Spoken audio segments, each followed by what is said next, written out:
কাজে না লাগায়, সুযোগ মনে না করে। গুরুত্ব বোঝানোর তো 100 পয়েন্ট দেওয়া যাবে, 100 পয়েন্ট দেওয়া যাবে, সেঞ্চুরি পুরা করা যাবে। আল্লাহ রমজানের গুরুত্ব বুঝেছে যে তোমাদের জন্য আমি কি জিনিস দিলাম। কিন্তু কথা পুরা পুরা এটাই আসবে যে যার জন্য করলাম সে বোঝে কিনা। সেই যদি না বোঝে তাহলে করা তো কোনো লাভ হলো না। এটাই সত্য যে আমরা বুঝি কিনা।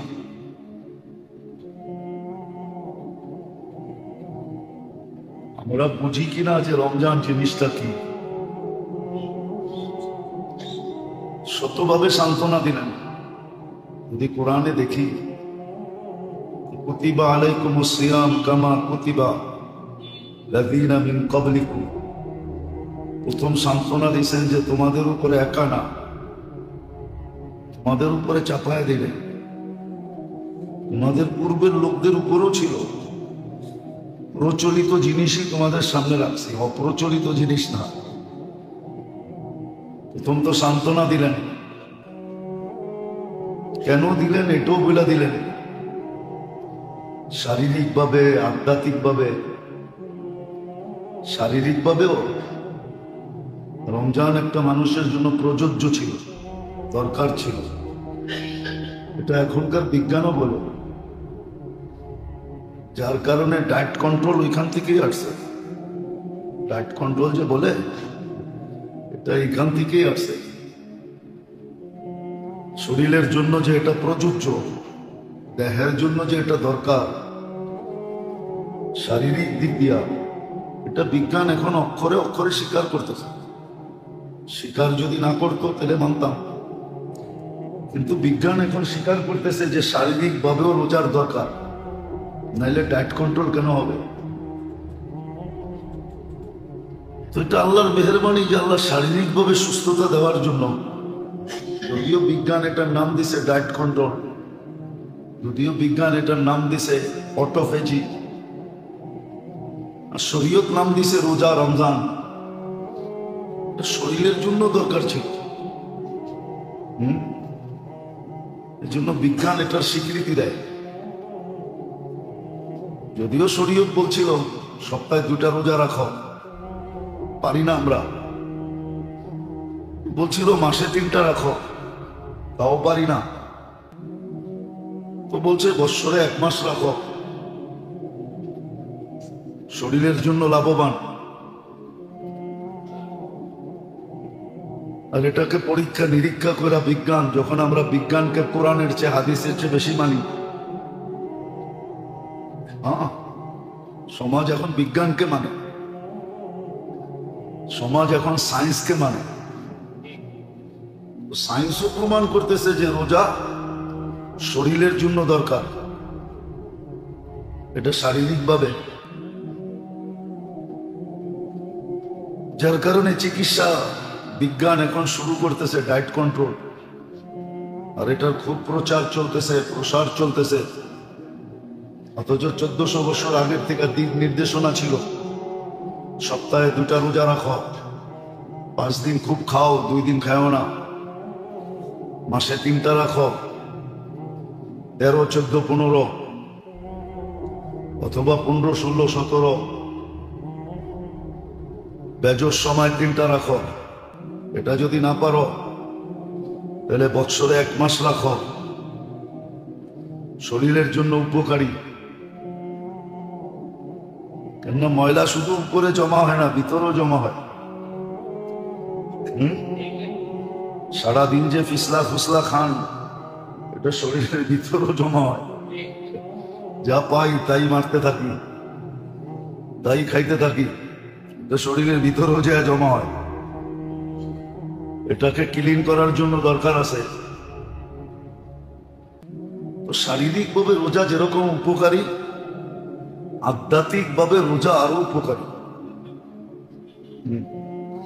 আধ্যাত্মিক শুদ্ধিতা দরকার, এটা গত জুমায় বলতেছিলাম যে মজার মকসদই হলো, উদ্দেশ্যই হলো ভিতরে এক মিটারকে সেট করা, যেটাকে তাকওয়া বলে, এটাই বোঝার উদ্দেশ্য। তাকওয়া সেট করো। লাভ কি হবে এটা তো পরের কথা, সহজ ভাষায় বুঝাইতে চেয়েছিলাম যে তাকওয়া ওটা ওই মিটারকে বলে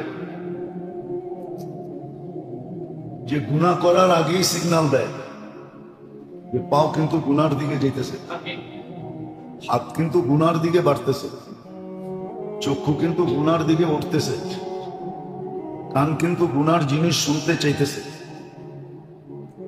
মন কিন্তু গুনার জিনিস ভাবতে চাইতেছে। অঙ্গ গুনার দিকে বাড়লেই সিগন্যাল দিবে যে না গুনাহ গুনাহ গুনাহ। এখন নতুন টেকনোলজি চলে আসছে, দেখেন না, সামান্য প্রত্যেকের ঘরে এখন আছে। আগে তো ছুটা যায়, কি বলে এটাকে, ছুটা যায় বন্ধ করতে হতো বিদ্যুতের, কি জানি এটা, মেইন সুইচ বন্ধ করতে হতো। এখন আর মেইন সুইচ বন্ধ করতে হয় না, শর্ট হইতে দেরি, সার্কিট পড়ে যেতে দেরি হয় না, সার্কিট পড়া যায়। কোথাও ফায়ার হইতে দেরি, সার্কিট পড়তে দেরি হয় না। অধিকাংশ ঘরেই এখন আছে না? নাই? আপনাকেও ঘরে টরে মনে হয় নাই? তো প্রযুক্তি মানুষকে দেখায় দিছে এখন আর মেইন সুইচে দৌড়ায় বন্ধ করতে হয় না। এদিকে ফায়ার হবে, ওদিকে সার্কিট পড়া যাবে, বিদ্যুৎ বন্ধ হয়ে যাবে। তাকওয়া এটার নাম যে এরকম একটা মেশিন লাগা যেটার দ্বারা কোনো অঙ্গ গুনার দিকে উঠবে না, প্রথমত উঠবেই না। আর যদি লো কোয়ালিটির মেশিন লাগাইতে চান তাহলে ওটা হলো দ্বিতীয়, যে গুনাহ হয়ে গেলে আর শান্তিতে থাকতে দিবে না, যতক্ষণ তওবা না করবে ততক্ষণ পর্যন্ত সে আরাম পাবে না, অস্থিরতা ফিল করবে। বাস তওবা করলো তো শান্তি লাগলো যে তওবা হয়ে গেছে। এটা হলো লো কোয়ালিটির মেশিন। তাকওয়া এটার নাম। যদিও তাকওয়ার শাব্দিক অর্থ ভয়, কিন্তু বুঝানোর জন্য বলতেছি যে ওই মেশিন ভিতরে ফিট করা, অঙ্গের উপরে ফিট করা, যে কোনো অঙ্গ গুনার দিকে যাওয়ার আগেই সিগন্যাল বাজতে থাকবে। অথবা যদি ভুলে গুনাহ হয়েও যায় তো সাথে সাথে তওবা করবে। ইয়াতবাউ সাইয়্যাতুল হাসানা, গুনাহ একটা হইলো নেকি 10টা করবে, যাতে ক্রস হওয়ার পরেও ব্যালেন্স থেকে যায়। তাকওয়া অর্জন করাই হলো রোজার মেন উদ্দেশ্য। আবার তাকওয়ার সাথে সাথে রোজার উদ্দেশ্য হলো এটা ভালোবাসার কারণে। এটা শুধু একমাত্র ভালোবাসার কারণে। এই উম্মত ভালোবাসার পাত্র। শত দিক দিয়ে আল্লাহ প্রমাণ দিছে যে এই উম্মতের সাথে আল্লাহর ভালোবাসা কত। কিন্তু একটা কথা তো এখানেও আছে যে উম্মত এটা অনুভব করে কিনা যে আল্লাহ আমাকে ভালোবাসে। একজন একজনকে ভালোবাসলো, কিন্তু যাকে ভালোবাসলো তার ভিতরে অনুভূতি নাই যে আমাকে উনি ভালোবাসে। হয় এরকম কখনো কখনো হয় না, হয় না? অনুভূতি নেই যে সে আমাকে ভালোবাসে। আল্লাহ আমাদেরকে ভালোবাসে বটে, কিন্তু আমাদের অনুভূতি আছে কিনা যে আল্লাহ আমাকে ভালোবাসে? উদাহরণ দিলে অনেকগুলো দেওয়া যাবে কোরআন হাদিস থেকে, কালগপ্প না। আল্লাহ যদি ভালো নাই বাসতেন তাহলে প্রথম 15 বছর আপনার মাপ কেন করতেন? প্রথম 15 বছর মাপ কেন করতেন? ওই 15 বছর কি আপনার উপরে বাজেট ব্যয় করে নাই? বাচ্চাকালে থাকতে আপনার উপরে কি বাজেট ব্যয় করে নাই? বাজেট তো সমমানে ব্যয় করতেছে। অক্সিজেন নিতেছি, বাচ্চাও নেয়, বুড়াও নেয়, যদি কিনা ব্যয় করতে হতো তাহলে বাচ্চার জন্য তো মা বাবার কিনতে হতো, নিজের জন্য তো কিনতে হইতোই, বাচ্চার জন্য কিনতে হতো। ওটা কি ব্যয় হতো না? ওই ব্যয়টা কে করে? আল্লাহ করে। আপনি বলবেন আল্লাহ কি কিনে না কোথায় ব্যয় করে? সব সিস্টেম তো আপনার বুঝে আসতে হবে না, কিন্তু প্রযুক্তির সাথে মিলাইলে বুঝে আসে। অক্সিজেন কিনা ব্যবহার করলে বোঝা যেত পার ডে কত টাকা যায়। তো প্রথম 15 বছর মাফ করে দিছেন। ভাবলাম 15 বছর মাফ করলেন, তারপরে মাফ করলেন কেন? যতক্ষণ ঘুমানো থাকি ততক্ষণ মাপের ভিতরে থাকি, চাই ঘুম যত লম্বাই হোক। বহুত মানুষ দুনিয়াতে আছে এখনো ঘুমাইতেছে। সৌদি যুবরাজি আছে 27 বছর ধরে ঘুমে আছে, এক টানা হয়ে গেছে 27-এর উপরে, 28 হয়ে গেছে। দেখেন নেটে সার্চ দিয়ে খবর নেন, হাসপাতালের বেডে 28 বছর ঘুমাইতেছে। কই ওলামা তো বলে না কলমের বিরুদ্ধে যাবে, কলমের বিরুদ্ধে যাবে না। ও যদি ঘুমের থেকে নাও ওঠে বাস কলমের বিরুদ্ধে যাবে না, তাহলে এটাও তো মাপ, এটাও তো ভালোবাসা। উচিত তো ছিল মানুষ অপরাধটাকে বড় করে দেখে, ঠিক না? কি বলেন? কর্মচারী না বইলে একদিন 10 টাকা নিয়ে নিল, ঠিক না? সুখদর আপনাকে কামায়া দিছে, একদিন অবচরে 10 টাকা উঠায় নিয়ে নিছে, আপনার চোখে পড়ছে, আপনার চাকরিতে বের করে দিছে। এটাই তো করেন, ঠিক না? না করে না? আপনি অপরাধটাকে বড় করে দেখলেন, ঠিক না? আল্লাহ তো আপনার আমার অপরাধটা বড় দেখলেন না, গুনাহ একটাই লেখেন, নেকিকে 10টা লেখেন। এটা কি ভালোবাসা না? সারা বছর ভালো করলো, একদিন আপনার চোখে একটু ভুলটা পড়লো, আপনি সারা বছরের টানে ভুল বানায় দিয়া মা বাপ 14 গোষ্ঠী এক করে ফেললেন, না করেন না? আমরা তো এই সমাজেই থাকি, দেখি তো সারা বছর ভালো করছে, একদিন একটু উল্টা করছে, চোখে পড়া গেছে, মা বাপ 14 গোষ্ঠী এক করে ফেলছে, আবার কার ধাক্কাও দিয়া দিছে, ঠিক না? বলে না, দেয় না? তো মানুষ অপরাধটাকে বড় করে দেখে, আল্লাহ তো আপনার গুনাহটারে বড় করে দেখলো না, এক লেখলো এক, কিন্তু নেকিটাকে কি করলেন?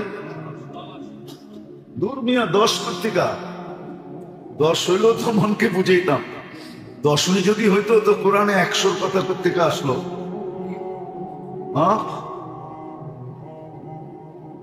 মিয়া তো হাব্বা কর্তিকা আসলো, সাবা সানা বিলা ফি কুল্লি সুম্বুলাতিন, মিয়া তো হাব্বা 100 কর্তিকা আসলো, আবার 700 কর্তিকা আসলো, আবার বেকারে হিসাব করতে আসলো। এটা তো আসার কথা ছিল। মানুষ তো ভুলটাকে বড় করে দেখে, ঠিক না?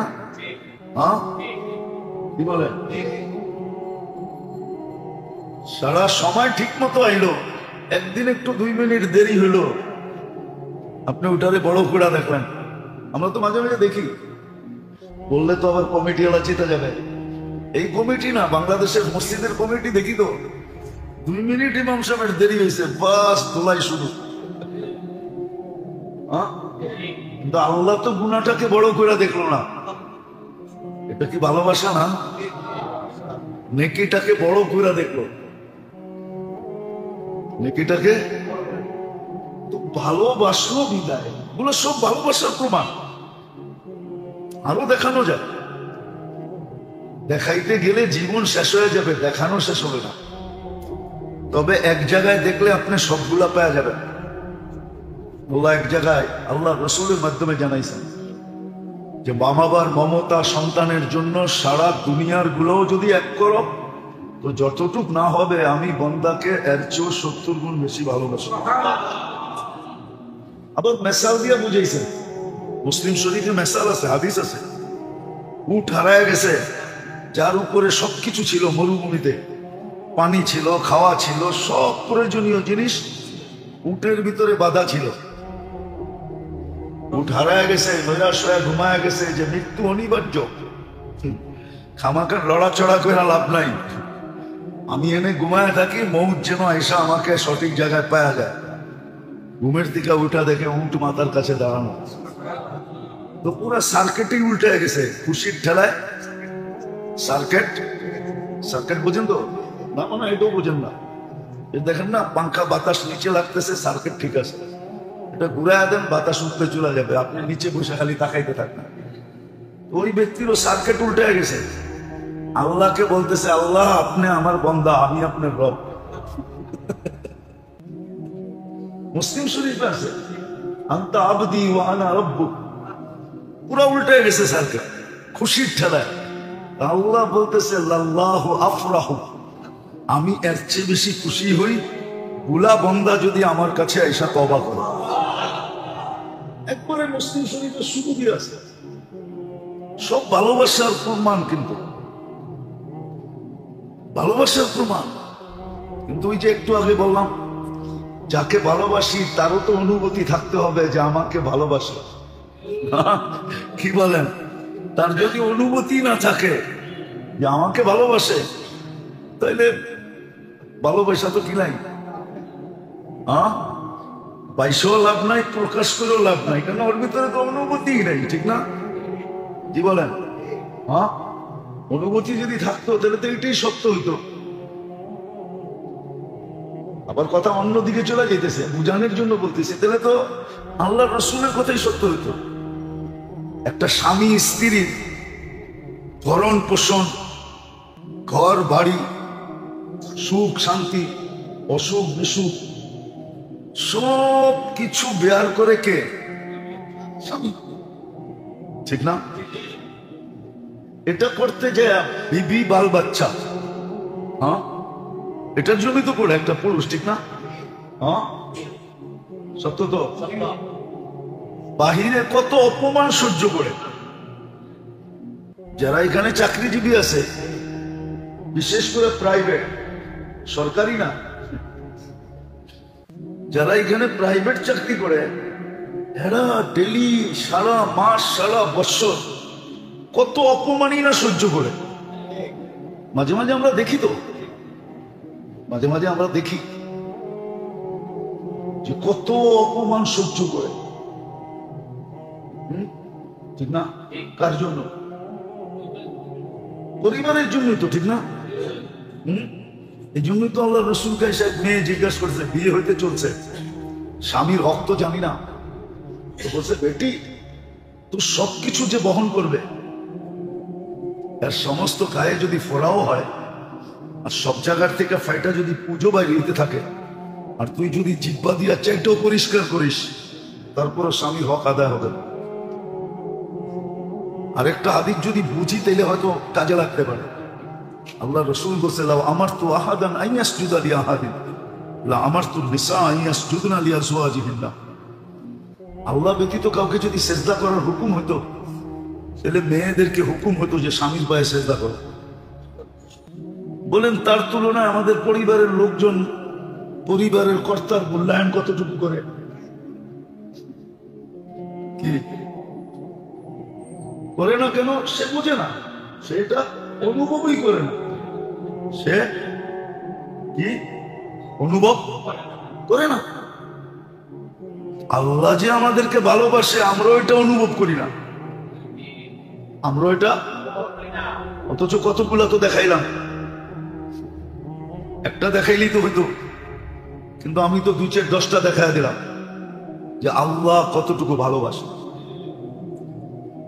তো রোজার উদ্দেশ্য ছিল শারীরিক এবং আধ্যাত্মিক। শারীরিক যেন সুস্থ থাকে, আবার আরেকটা উদ্দেশ্য ছিল, আরেকটা উদ্দেশ্য ছিল, সেটা হলো রমজান যত সুন্দর হবে, সারাটা বছর এরকমই সুন্দর হবে। রমজানটা যত সুন্দর হবে, সারা বছর ওরকম সুন্দর হবে। ওরকমই হবে। রমজান যেরকম কন্ট্রোল ছিল, সারা বৎসর এরকম কন্ট্রোলে থাকবে, অঙ্গ প্রত্যঙ্গ এরকম কন্ট্রোলে থাকবে। রমজানে যেরকম কন্ট্রোলে ছিল, যদি আমি রাখি, আর যদি না রাখি তাহলে তুই আগের মতোই।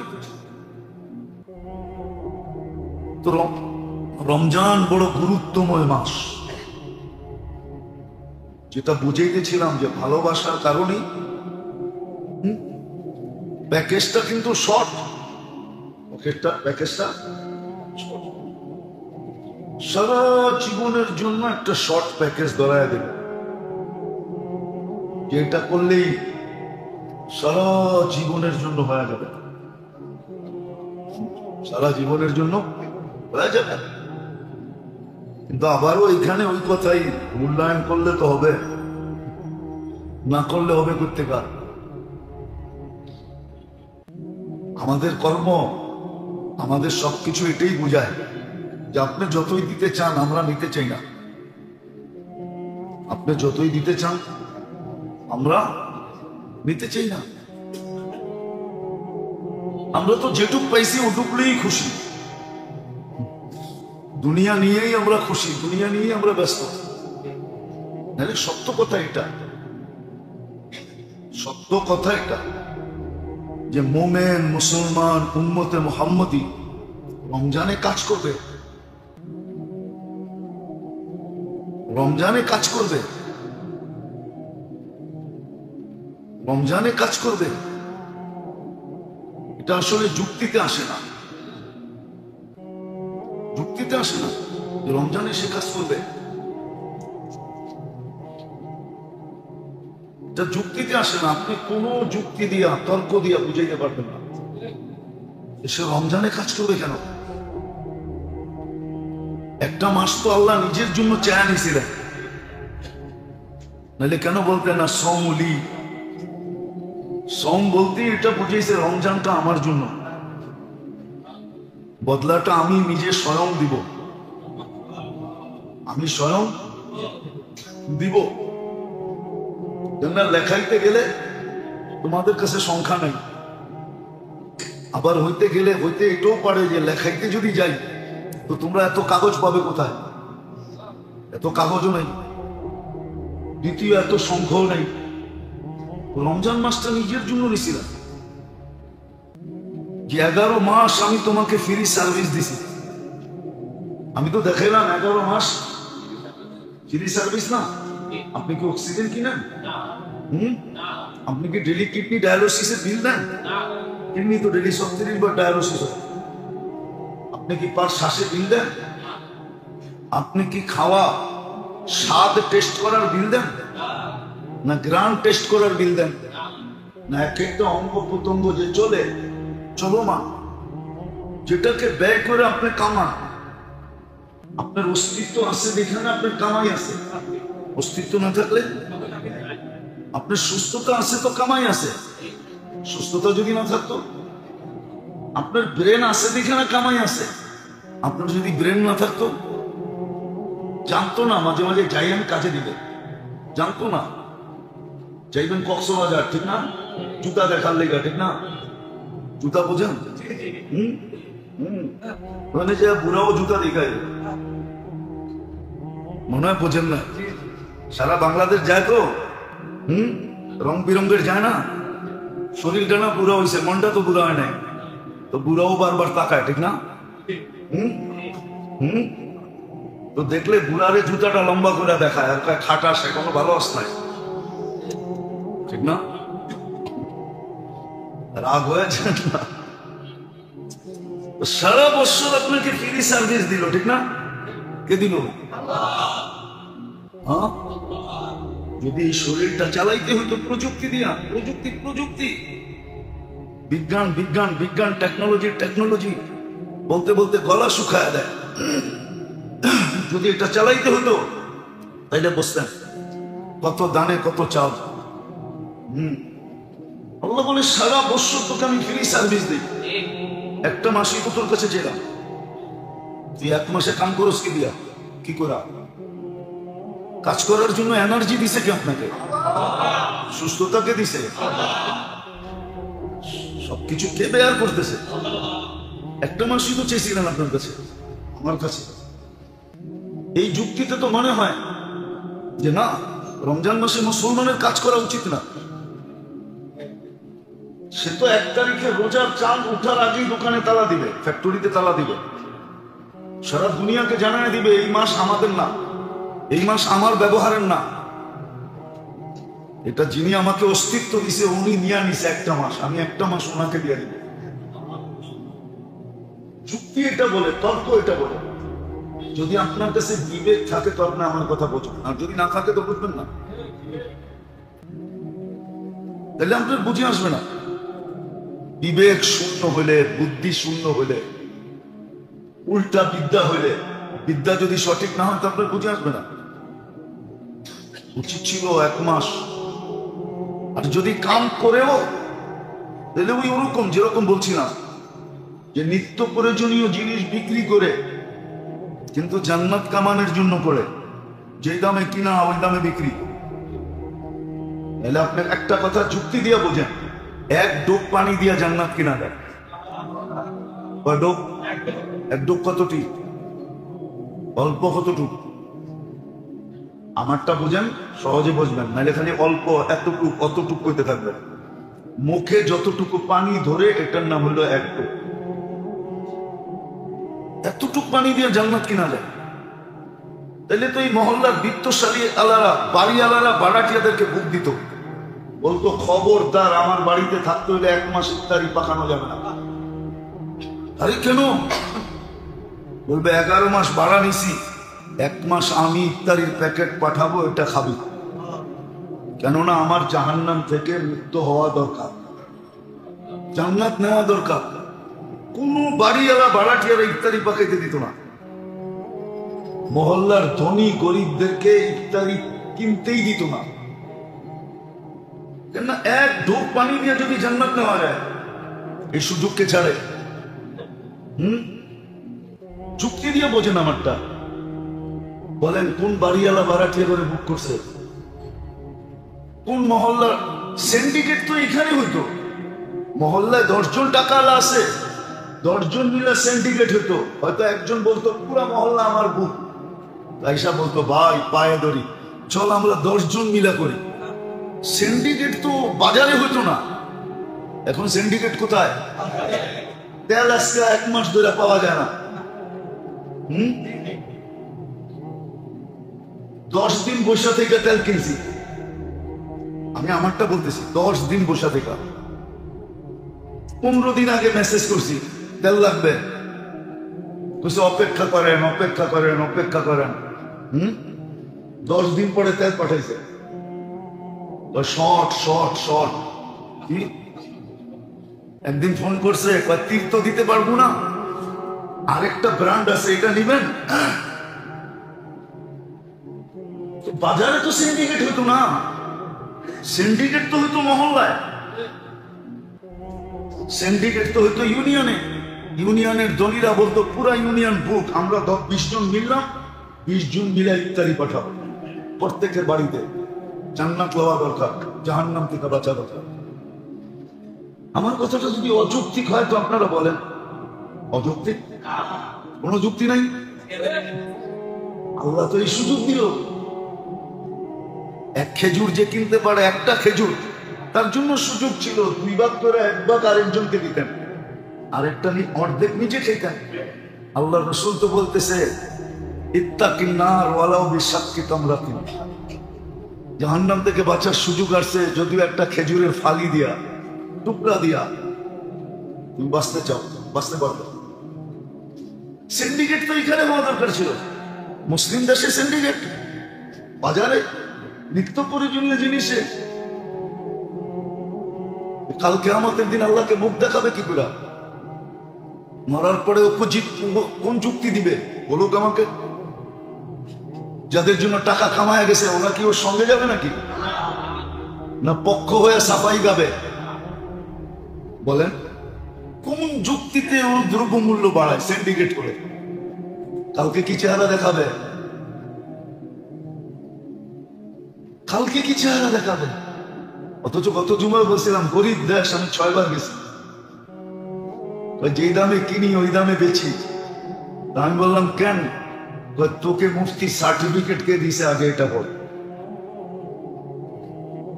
কোন মাদ্রাসা কোন হুজুর তোর ইফতার মুফতির সার্টিফিকেট দিছে? তুই পড়স না সাহাবুল মুআসাব, সহানুভূতির মাস, সহানুভূতি দেখার জন্য, জান্নাত কেনার জন্য।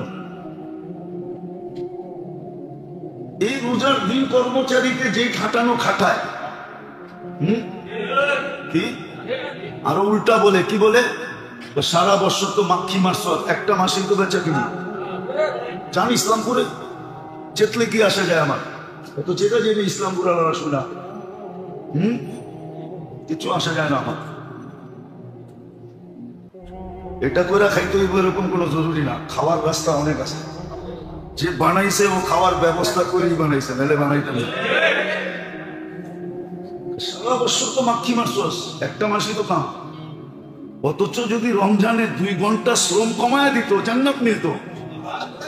যত কয় জান্নাত দিয়ে কি করবো, আমার তো পাত্তি দরকার। পাত্তি চিনেন? মনে হয় চিনেন না, ঠিক না? পুরান ঢাকার মানুষ না তো করতে চিনবেন পাত্তি। ও তো কয় আমার পাত্তি দরকার, জান্নাত দিয়ে কি করবো, ঠিক না? তো ওগুলো সব ভালোবাসার বিকাশ ছিল। তো রমজান শারীরিক ভাবে যেরকম উপকারী, আধ্যাত্মিক ভাবে এরকম উপকারী। বরং রমজান শর্ট প্যাকেজ, হাজারো বৎসর গুটায় নেওয়ার জন্য, গুছায় নেওয়ার জন্য। নাইলে 3 জন এক হইতেন না। আমাদের তাঁতিবাজারে অধিকাংশ দোকানে এই নিয়ম আছে, এক জিনিস 3 জনে কিনতে আসলে বেচে না। বিশেষ করে আমি বেচি না, আমি তো প্রথম ঠেলাই না ভাই, বেচবো না। কেননা ঘরে থাকলেও তো দাম বাড়তেছে, ঠিক না? না বাড়ে না? সোনার দাম বাড়তেছে না? মনে হয় তাঁতিবাজার বোঝেন না। দাম বাড়ে না বাড়ে না? না বেচলে অসুবিধা কি? কেননা 3 জন একমত হয় না। 3 জন 2 জন হয়েছে, ও আবার একটু খুঁজ বের করছে, আবার 2 জন একমত হয়েছে, আরেকজন আবার একটু খুঁজ বের করছে। তো খামাখার সময় লস। 3 জন কিন্তু একমত হয় না, কিন্তু রোজায় 3 জনই একমত হয়ে গেছে। আল্লাহ, রসুল, জিবরিল আলাইহিস সালাম 3 জন একমত। ধ্বংস অনিবার্য ওর জন্য। রমজান পাইলো, মাপ পাইলো না। রমজান পাইলো, মাপ পাইলো না। এই জন্য এখনো চাঁদ ওঠে নাই, সুযোগ আছে। যদি ফার্স্ট টাইমে ফার্স্ট সিরিয়ালে যদি গোস্তা পাইতে চান, মানুষ সবসময় ফার্স্ট সিরিয়াল চায়, ঠিক না? সামান্য দেখতাম ইন্ডিয়ার ভিসা সন্ধ্যা রাত্রে যে বয়ে গেছে লাইন ধরে, ঠিক না? কি না মনে হয় আপনারা দেখেন নাই? দেখছেন না? নিজেও গেছেন? আমি তো মাঝে মাঝে যেটা আমার হাসতাম, এটা কি কোনো আমেরিকার ভিসা নাকি যে সন্ধ্যার পরে টিফিন টুপিন লয়ে আয়া বয়ে গেছে? তো মানুষ ফার্স্ট সিরিয়াল চায় সব সময়, ঠিক না? আল্লাহ কিন্তু ফার্স্ট সিরিয়াল দিতে চায়। এই জন্য মানুষকে 3 ভাগে ভাগ করছে।